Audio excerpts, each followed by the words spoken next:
எல்லோருக்கும் வணக்கம்.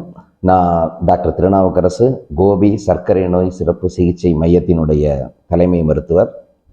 கோபியில் இருக்கு மெயின் பிரான்ச். திருப்பூர், பெருந்துறை, பவானியில் பிரான்ச்சஸ் இருக்குது, உங்களுக்கு தெரியும். இன்றைக்கி நாம் பேச விரும்புகிற டாபிக் சர்க்கரை நோயும் கால் புண்ணும். இப்போ சர்க்கரை நோயின்னு வந்துட்டாலே நிறையா பேருக்கு வரக்கூடிய பயம், கால் எடுத்துருவாங்க, விரல் எடுத்துருவாங்க, அப்படியெல்லாம் இல்லை.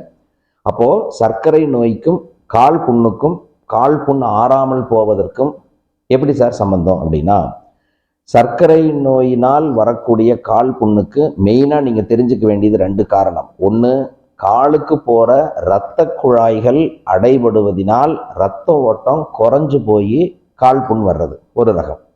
இன்னொன்று, காலுக்கு போகிற நரம்புகள் கெட்டு போவதினால், நரம்புகளினுடைய உணர்ச்சிகள் எல்லாம் குறைஞ்சு போய் மரமரப்பு தன்மை அதனால் வரக்கூடிய அழுத்தம் விளக்கக்கூடிய இடங்களில் வரக்கூடிய புண்ணுகள் ஒரு ரகம். இப்போ நம்ம முதல்ல பார்க்கறது இரத்த ஓட்ட குறைபாட்டினால் வரக்கூடிய புண். அதை மட்டும் எடுத்துக்குவோம்.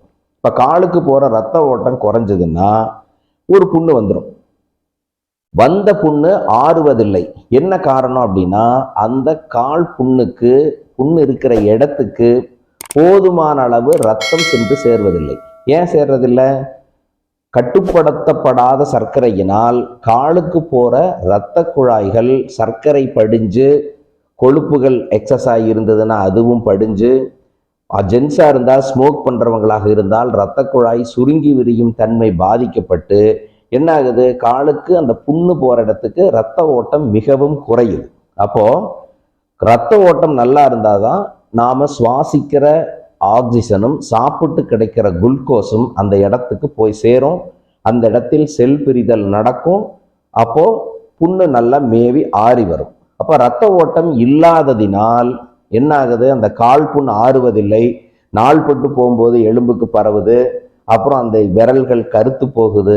அப்போ ஆரம்பத்திலேயே நாம் கவனிக்காம விடும்போது, சர்க்கரை நோயை கரெக்டாக ஆரம்பத்திலிருந்தே கண்ட்ரோல் செய்யாமல் வைக்கும்போது என்ன ஆகுது, காலுக்கு புண்ணு ஆறலை சார் அப்படின்னு நீங்கள் வரும்போது, நாங்கள் காலுக்கு இரத்த ஓட்டம் அந்த புண்ணுக்கு எந்த அளவு இருக்குது, இரத்த குழாய்கள் எந்த அளவு அடைச்சிருக்குது அப்படின்னு டாப்லர் பரிசோதனை செய்து பார்க்கிறோம்.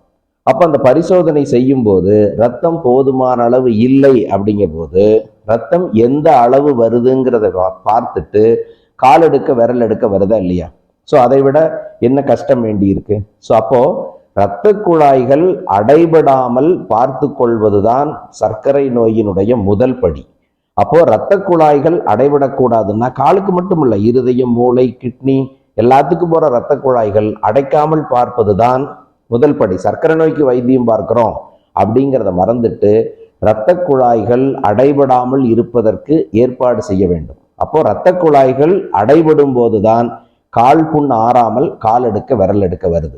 அப்போ இதை தடுப்பதற்கு என்ன செய்ய வேண்டும், எப்படி பீரியாடிக்கலா கால் பராமரிப்புக்கு என்ன செய்யணும் அப்படிங்கிறத அடுத்த வீடியோவில் பார்ப்போம்.